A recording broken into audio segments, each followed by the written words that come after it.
Humanity had once been free and proud. But those days were long gone after the Orion Dominion came from the stars and conquered Earth. In only 7 days their ships covered the sky like dark clouds, and their soldiers walked through the streets, as if they owned every city they called human serfs, which meant slaves in their language, and they believed humans were only good for work in mines or farms or factories where the air was full of dust and smoke. The Dominion took the best of Earth's land and water and sent the strongest people to other worlds where the work never stopped, and the food was barely enough to live. Many humans forgot what freedom felt like because no one alive had ever seen it. Eli Carter was one of those people. He worked in the sulfur mines of New Damascus Colony, a small human world far away from old Earth.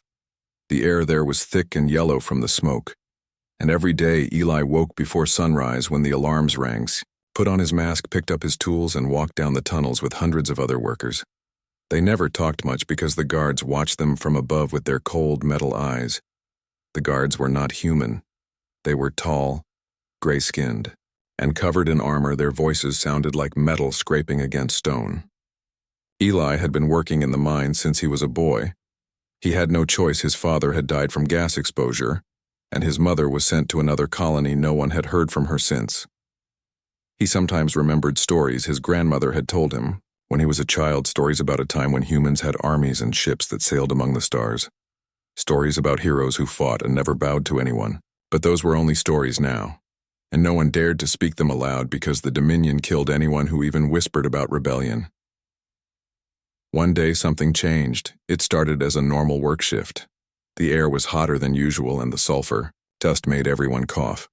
Suddenly the tunnel walls began to shake. A loud crack echoed and rocks started falling. Workers screamed as the lights flickered. Eli grabbed one of the younger men and pulled him away just before the ceiling came down.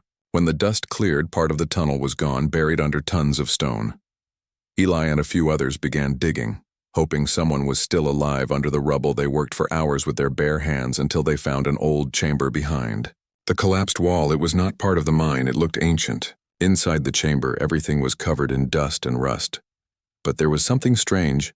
It looked like metal boxes stacked against the wall and old screens that had long gone dark. On one of the boxes, Eli saw a symbol he had never seen before. It was a circle with an eagle in the middle. Wings spread wide, the paint was faded but still clear. He felt something deep inside his chest as he looked at it. It was like remembering a dream that felt real. He touched the metal, and it was cold then. He saw a small device half buried in the sand. It looked like a power cell, old but still glowing faintly blue. Eli knew he should report it to the guards, but something told him not to. He hid the device in his jacket and covered the chamber again before the patrol arrived. Later that night, he showed it to his friend Nora Lane, who worked as a mechanic in the factory near the mines. She was smart and brave, but she hid it well. She could fix anything that had wires or gears and sometimes repaired the Dominion's machines when they broke down. Eli trusted her more than anyone. Nora cleaned the dust off the device and touched a small button. A weak light blinked, then a voice came out. It was soft and human. It spoke in an old language they did not fully understand, but they could recognize some words: military data, archive, protocol, and Earth Defense Force. Nora's eyes widened. She said, "This is human technology from before the war." Eli said, "No one told us we ever had such things." Nora said, "Maybe they didn't want us to know. They spent nights studying it in secret." Nora managed to connect it to an old terminal she had hidden under her workshop floor. The device contained files, blueprints, and recordings from the time before the Dominion came. It showed pictures of human warships flying above Earth, soldiers in metal suits holding weapons of light and energy. They both sat in silence as they watched the recordings. It was like seeing ghosts from another world. Eli whispered they were strong. Once Nora said, "We can be again if we learn how to use this." Over the next few weeks, they collected scraps from the junkyards, pieces of broken machines and old metal parts. Nora said, if the Dominion ever found out, they would both be executed. But Eli said, "We have nothing left to lose." One night, the guards raided the worker quarters and dragged 2 men away for stealing food the next morning. Those men were gone. No one asked where they went. Everyone knew Eli could no longer keep silent. He said to Nora, "This is not life. This is a cage. And I am tired. Of breathing dust and fear every day, Nora looked at him and said, "Then let's do something about it." They began to gather others quietly, a group of miners and mechanics who had the same anger in their hearts. There was an old man named Clark, who once worked as a pilot, a woman named June, who had lost her son to the guards. They all met in the deep tunnels where no patrols came.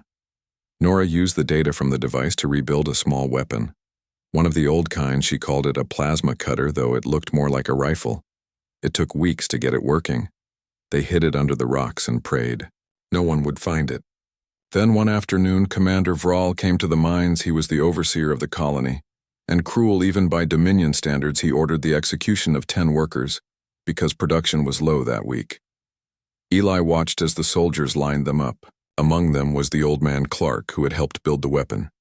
Something inside Eli broke. He ran to the hidden spot, grabbed the plasma cutter, and without thinking, he pulled the trigger. The light that came out was brighter than anything he had ever seen. The commander and his guards were gone in a flash. Only ash remained on the ground. Everyone froze. Even the sky seemed quiet. For a long moment, no one spoke. Then June whispered, "You killed them." Eli looked down at the weapon still warm in his hands and said, "No, I freed us." The news spread fast, faster than anyone could stop it.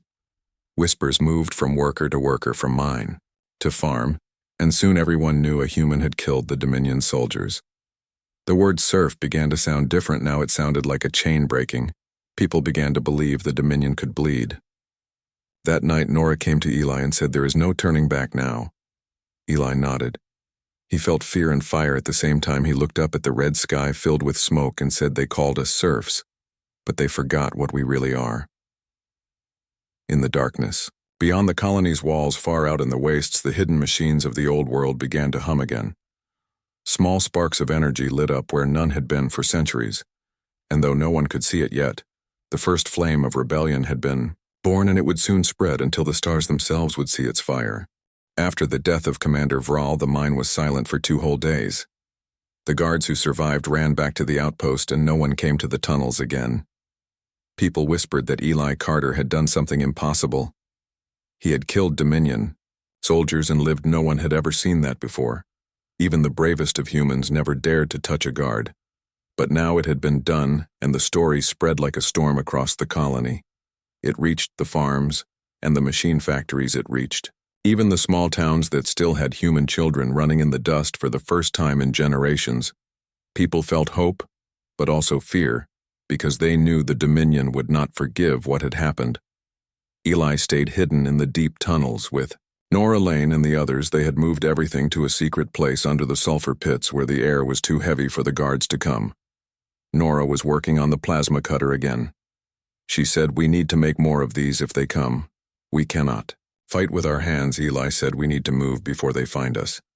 Nora shook her head and said, "They will find us no matter where we go. We must be ready when they do." When the third night came, the sky above New Damascus turned red. Ships appeared in orbit, and fire rained down from the clouds. Whole blocks of the colony burned. The Dominion had come to make an example of them. Eli and the group watched from the tunnels as the ground shook and the air filled with heat. Nora said, "This is not punishment, this is extermination." Eli clenched his fists and said, "Then we will not die quietly." They gathered the workers and led them deeper into the mines where there were old escape shafts that had not been used in years. Eli remembered the hidden chamber where he had found the old device. They took everything they could carry, food, tools, and the power cell. When they reached the lower levels, they found more old metal rooms, some broken, some still sealed. Nora opened one door, and inside they found machines covered in dust. Some were broken, but others looked whole. She said, "These are from the old days. Look at the symbols, the eagle again." They worked for hours connecting the power cell, and when the light turned on, the machines came to life. Screens flickered, showing data in old human language. They could not read most of it, but there were images of weapons and ships and cities floating in space. Nora said this was a command center once. Eli said, "Maybe it can be again." The next days were filled with noise. The Dominion patrols were everywhere, searching the ruins of the colony, burning everything they found. Eli's group stayed underground, using the old tunnels to move. They sent scouts to find survivors and bring them back. One night, a young boy came running with news. He said, "There are people fighting in the southern fields.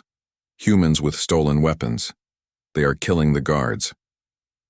Eli looked at Nora and said, "It has begun already, the spark has spread." Nora spent her time working on the machines. She found a small drone among the ruins and repaired it when it rose into the air and hovered above her head. Everyone gasped. She laughed softly and said, "If they thought we were animals, they will soon learn we can build again with the data from the device." She started teaching others how to make small tools and energy packs. She said, "Every hand that learns is a weapon." Eli spent his time training the miners how to fight. He used metal pipes and welding torches, teaching them how to move, how to strike, and how to stay quiet when they ambushed a small Dominion patrol and took their rifles for the first time. Humans held alien weapons in their hands. Eli felt something strange, not fear but strength. He said, "We can do this if we stand together." When the Dominion fleet commander heard that humans were fighting back, he sent a message to all colonies. It said, "Those who resist will be erased from existence. Those who obey will live." Eli heard the message over the stolen radio and said, "They still believe fear will rule us, but fear no longer works." Weeks passed and the humans became bolder. They attacked the food depots and power stations. They took supplies and shared them among the people. Soon there were small fires of rebellion across the colony. Eli and Nora became the leaders, though they never asked for it. People came to them for guidance. They built secret workshops in the tunnels and made weapons from mining tools. The Dominion sent more soldiers, but they were met with traps and ambushes. Each victory made the humans stronger. One night while working on the main console, Nora found a hidden folder inside the old data core. It was protected by codes that took her hours to break. When she finally opened it, her eyes went wide. She called Eli and said, "Look at this. It is a signal map, coordinates." Eli stared at the glowing lines on the screen. She said, "This shows a place far from here beyond the Dominion border." "It says human shipyard," he asked. "Is it real?" She said, "I think so. And if it is there, it might have ships or weapons left from the old wars." Eli looked at the others and said, "This could change everything." They spent the next days gathering fuel and parts for a small shuttle they found in the abandoned cargo docks. It was broken and rusted, but Nora said she could fix it. The others helped bringing parts from the scrapyards. They worked in silence, knowing that the Dominion would soon send their full army. When the shuttle was ready, Nora looked at it and said, "It may not last long, but it will fly." Eli smiled and said, "That is all we need." The night they were going to leave, the sky was filled with fire again. Dominion ships landed outside the colony walls. Soldiers marched through the ruins, killing anyone they saw. Eli told the others to take cover. He and Nora ran to the shuttle under heavy smoke. She started the engines while he helped the last of their group climb aboard. The heat from the explosions shook the ground when the engines roared to life. The noise drew the attention of the soldiers. They opened firebolts of light. Hitting the hull, Eli shouted, "Hold on," and the shuttle lifted through the smoke into the dark sky. As they rose above the burning colony, Eli looked down and saw the lights of thousands of fires. He whispered, "This is what they have done to us." Nora said, "Then let us show them what we can do to them." They passed through the thick clouds into the stars above, and the small ship shook as it entered orbit. They could see the Dominion fleet still circling the planet. Eli said, "They will see us." Nora said, "Then let them," and she pushed the engine harder. The ship streaked through space, leaving behind a trail of light. When the Dominion scanners finally noticed them, it was too late. They jumped into hyperspace, following the coordinates from the old device behind them. New Damascus burned, but its people were no longer afraid. Across the other colonies, the story of Eli Carter and Nora Lane spread faster than any signal. It reached the ears of miners, farmers, and children in far worlds. They said, "The serfs have risen. They have taken the sky again, and soon the stars will remember the name of mankind." In the small ship, as they traveled through the dark, Eli sat beside Nora and said, "When I found that metal eagle in the dust, I did not think it would bring us here." She smiled and said, "Maybe it was waiting for someone who still believed." He looked out the window at the endless stars and said, "Then let us find what our ancestors left for us and make them proud." And the ship flew on into the unknown, carrying with it the first true hope humanity had seen in 500 years. The small ship moved through the endless dark for many days.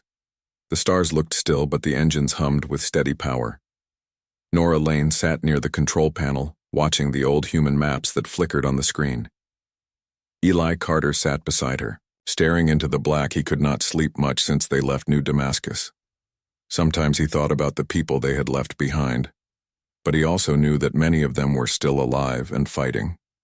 He believed that their journey could give all of them something to fight for. Nora looked at him and said, "We are close. The signal is getting stronger." He nodded and said, "Then we will soon see if the stories were true." When the ship came out of hyperspace, the view outside changed. The stars bent and stretched, and then there it was, a gray moon floating above a dead world. Its surface full of craters and broken towers around it drifted the remains of a great station half buried in the dust. Eli whispered, "So it is real?" Nora looked at the readings and said, "The structure is huge, bigger than any Dominion base I have seen. And there is still power inside, weak but alive." They guided the ship toward the silent station, landing near a hangar door that was half open. The light from their engines shone on faded metal and the mark of the eagle again. They entered the hangar. The air was thin and cold. Every step echoed through the vast hall. The walls were covered in rust and ice, but there were machines everywhere.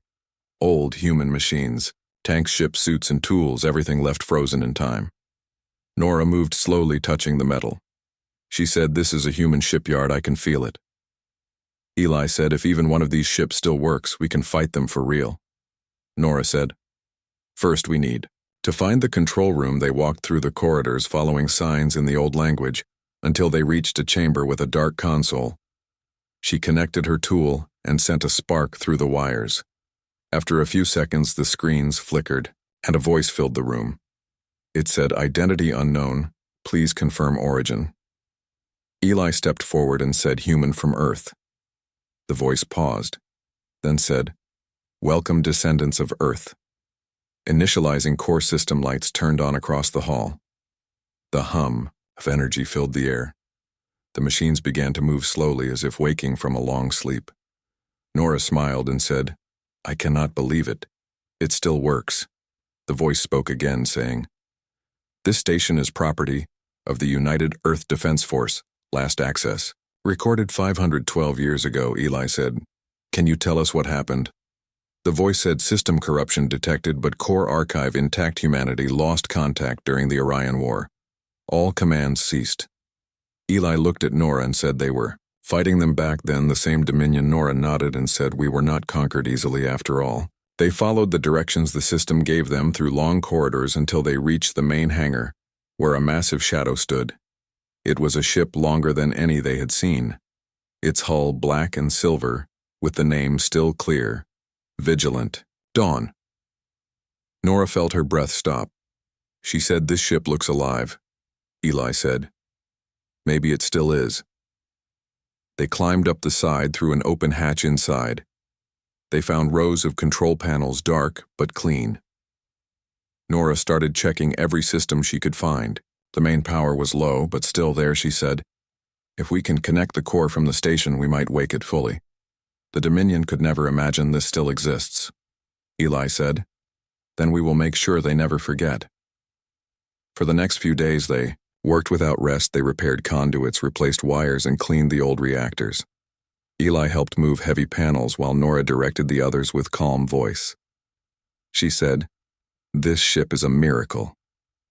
It was built for war, but it was left here like a ghost when they finally connected the power core." The deck lights turned on and a deep voice spoke from the speakers. It said, "Command AI unit active, identify." Eli said, "Eli Carter, human freeborn from New Damascus colony." The voice said, "Recognition not found, genetic pattern confirmed, human, welcome aboard, Commander." Eli looked at Nora with wide eyes and said, "It called me Commander." She laughed softly and said, "Then I guess the ship has chosen its captain."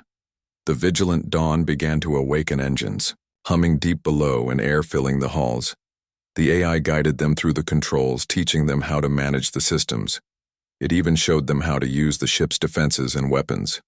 Nora spent hours learning from the data the AI gave her. It spoke of human technology lost long ago, weapons that could split mountains and shields that could block any attack.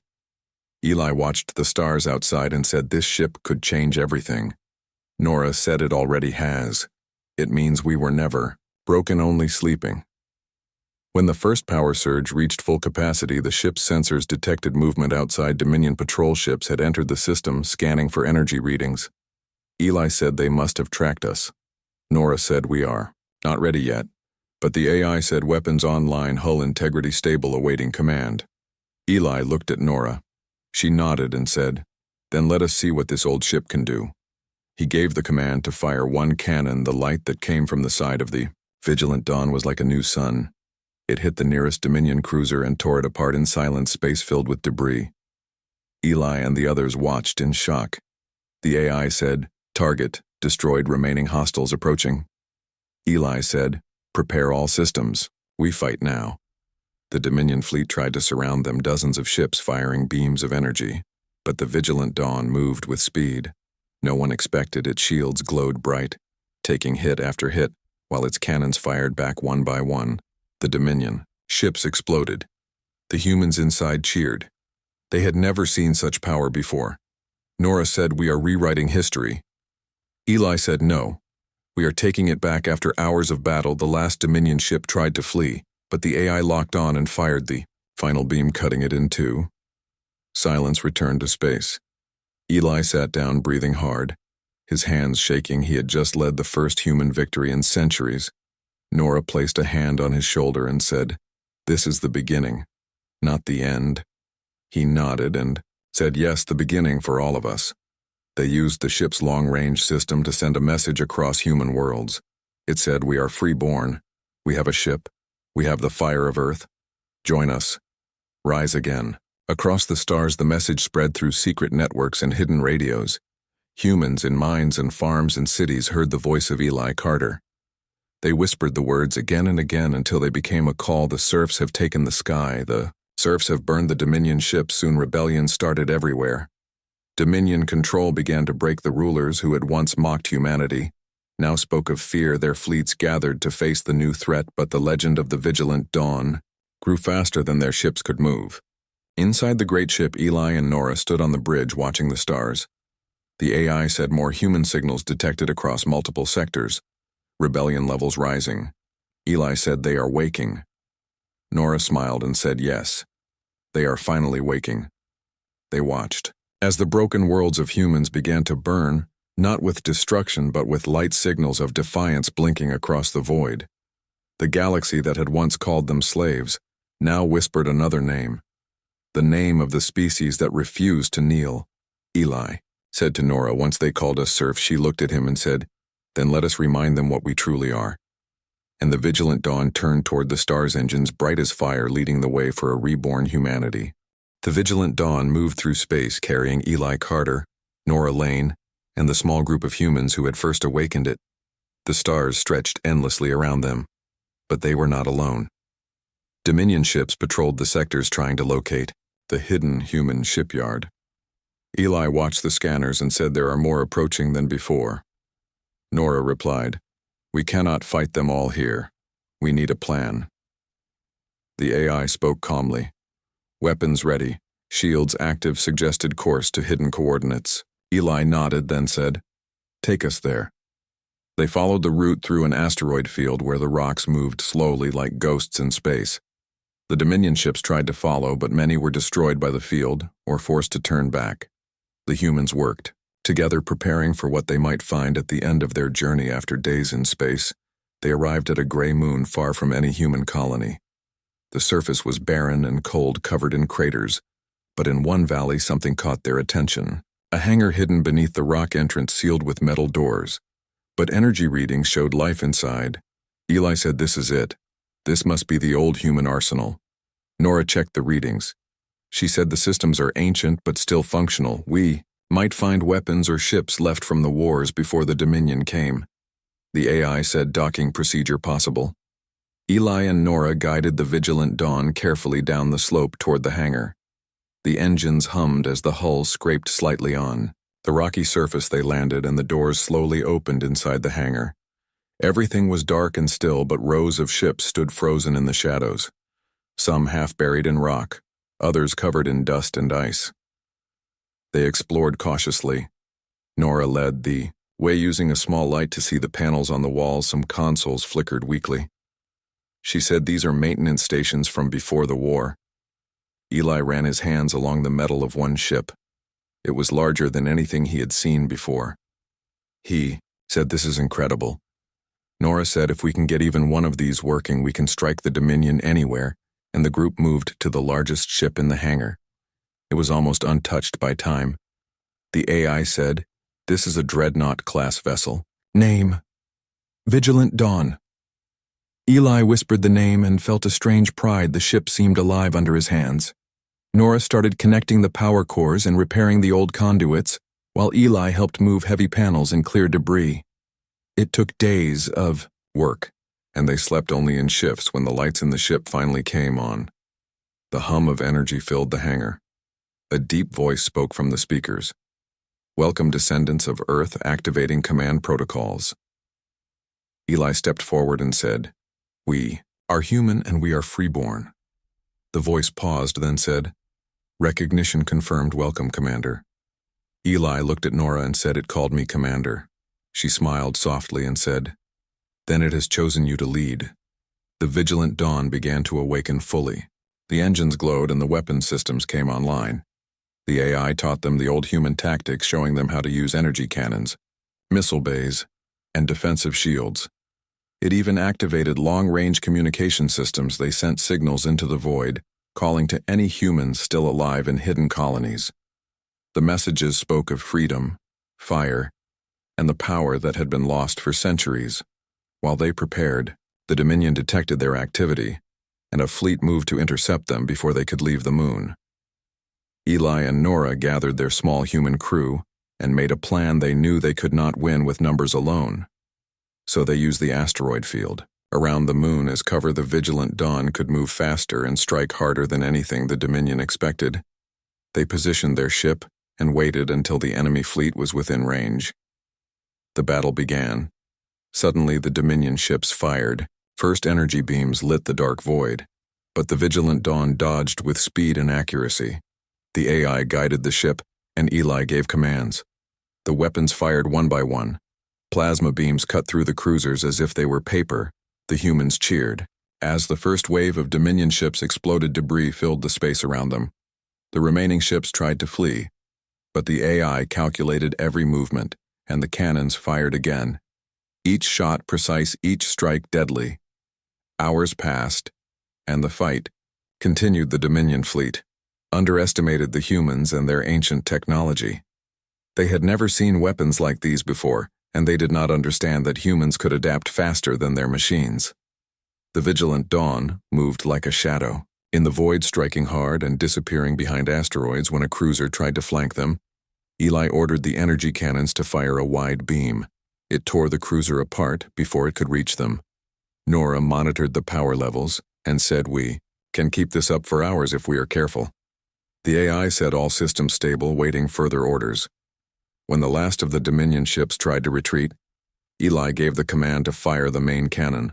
A huge beam of light stretched across the void, cutting through the fleeing vessels, leaving nothing but ash and debris.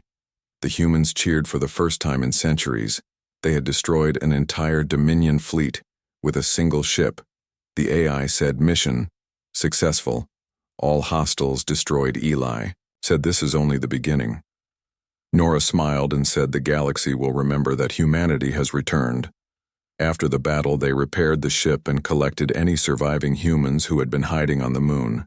The hangar became a base for their operations. The humans began studying the ancient technology and building new ships based on the designs of the past.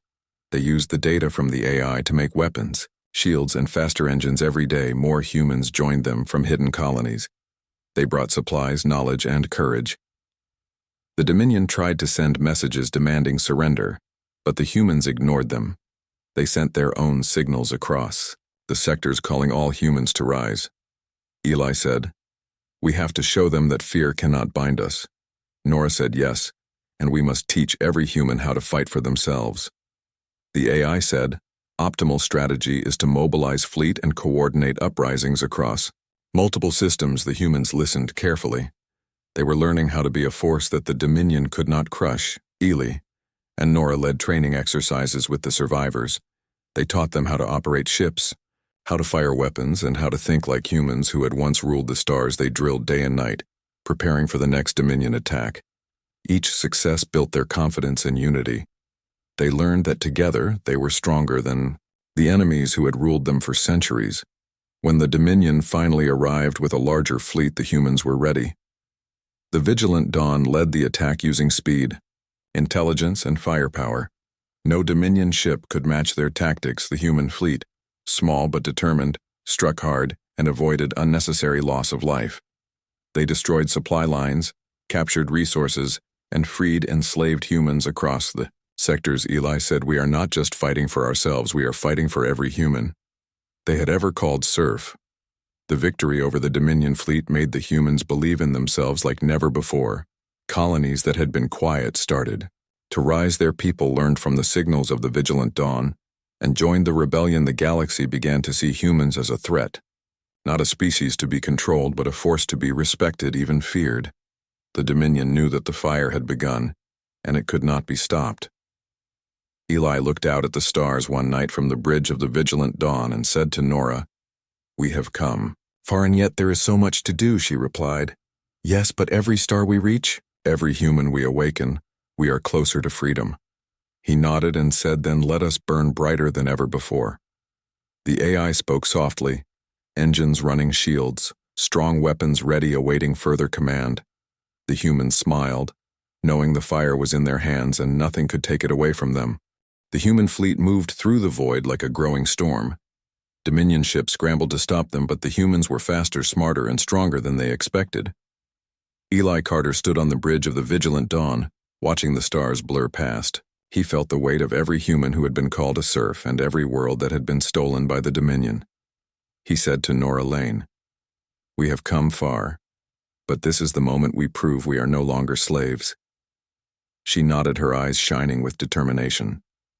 Across the galaxy, enslaved humans listened to secret transmissions. The voice of Eli called them to rise. The words were simple but full of power. They said the same thing everywhere. "Join us. Fight for yourself. Fight for freedom." The message spread faster than any fleet, faster than any warship. The Dominion tried to shut it down, but their signals could not reach every colony. The fire was already alive, and it could not be stopped. The first battle began above the Dominion capital world. Their ships filled the orbit, and their soldiers lined the streets waiting to crush the human rebellion. Eli guided the Vigilant Dawn through the fleet, dodging beams of energy and missiles. The AI calculated every movement, giving them the advantage. The smaller human ships followed behind, striking weak points and rescuing civilians. The Dominion thought they had trapped the humans, but every attack they made was anticipated and countered with precision. Nora worked tirelessly in the engineering bay, repairing ships and weapons as they returned from battle. Each new victory brought more humans to the fleet. She said, "We are creating something the Dominion cannot understand." Eli looked at her and said, "They will learn soon enough. It is not just our weapons, it is our will. It is what they could never take away." The human crews cheered as they saw the results of their work. Entire fleets of Dominion ships reduced to ashes, and the human banners rising across liberated worlds. On the surface of the capital world, the Dominion rulers gathered in their towers and watched as their armies were destroyed. They sent messages demanding surrender. But Eli's voice answered from the orbiting ships, "They called us serfs. They thought we would never fight now. We have come, and we will not stop." The AI broadcasted coordinates for supply ships to bring more humans into the fight. Hidden colonies opened their gates, and armies of freeborn humans began to march against the Dominion soldiers who had once mocked them. The Vigilant Dawn led the strike directly into the heart of the Dominion fleet. Its main cannons fired in unison with the smaller human ships. Plasma beams and missiles tore through enemy cruisers. The sky above the planet was filled with fire and smoke, but for the humans it was a symbol of power. Reclaimed, Eli shouted to the crew, "This is our world again, we will not bow." They fought tirelessly through the hours, never stopping their attacks. The Dominion soldiers began to retreat as their command structures collapsed. The humans had learned how to fight together, and nothing could break their resolve. Nora watched the data feeds showing the spread of rebellion across the colonies. She said every world that was quiet is now moving. Every human who was afraid is standing up. Eli nodded and said, "This is the strength they never understood. It is not in their machines. It is in us." He looked out at the stars beyond the fleet and said, "The galaxy will remember the humans they thought were weak." The Dominion leaders panicked, trying to regroup their forces, but the humans had learned all the strategies from the ancient archives. They moved faster than expected, striking before the Dominion could respond. Each battle, one more people joined the fight, and soon entire sectors were free. The final confrontation came when the Vigilant Dawn and the human fleet approached the Dominion flagship, the largest ship the humans had ever seen, its weapons ready to destroy them in seconds. Eli said, "This is it. We fight for every human." "They have called a Serf," Nora said, "and for every world they tried to take." The AI said, "All systems optimal for engagement." Eli gave the command and the ship fired its main cannon. A beam of light stretched across the void, tearing the flagship in half. The smaller human ships struck at the remaining vessels with perfect coordination. Within minutes, the entire Dominion armada was destroyed, or in retreat. The humans cheered, knowing that for the first time in centuries the galaxy belonged to them again. On the surface of the capital world, humans came out of hiding. They raised their flags and helped rebuild what had been destroyed. The Dominion rulers had fled, and the people claimed their cities back. The signal from the Vigilant Dawn told everyone that the war was over, and that humans were freeborn and no longer slaves across the stars. Colonies began to communicate openly, sharing resources and knowledge. Eli and Nora guided them through messages, teaching how to govern and protect themselves. The Vigilant Dawn hovered above the planet, engines glowing brightly, a symbol of the power and pride of humanity. Eli looked at Nora and said, "We have done what was impossible." She smiled and said yes, and now the galaxy knows who humans really are. The crew cheered. They had fought and won. They had burned the armies that once crushed them to ash. But more than that, they had remembered who they were. Humans born to survive and rise no matter how long it took. Eli spoke to all the fleet over the communication system. He said, "We were called Serfs, but we have become Storm. We were forgotten, but we have returned stronger than ever. We will defend our worlds. We will protect our people, and no one will ever control us again." The humans responded with voices raised across space. "We are freeborn. We are the fire. We are humanity." The words echoed across the stars, reaching every colony, every hidden human settlement, every survivor, and they answered with courage and hope. Nora looked at Eli as the sun rose above the horizon of the liberated capital world. She said, "This is the dawn we dreamed about." He nodded and said, "Yes, it is the dawn of a new humanity together." They watched the light spread across the cities and towns as people celebrated and rebuilt. They knew the fight would continue in small ways. But the war for freedom had been won. The humans had burned their oppressors to ash and claimed the galaxy as their own. The Vigilant Dawn prepared to move on to the next sectors, spreading the message of freedom. Eli said, "We will continue to lead until every human knows they are freeborn." Nora said, "And every world knows not to call us serfs." Again, the AI spoke calmly. Weapons secure, shields optimal, ready for deployment. The humans aboard the ship felt the pride of generations and the fire of their ancestors guiding them forward through the stars as the human fleet moved toward the next system. Eli looked at Nora and said, "We have shown them who we are." She smiled and said, "Yes, and they will never forget." He nodded and said, "And neither will we together." They led the ships through space, carrying the fire of humanity that had burned long and quietly. Now it would burn bright and unstoppable. The stars themselves would remember the humans who refused to bow and who turned the ashes of their enemies into the dawn of a free galaxy.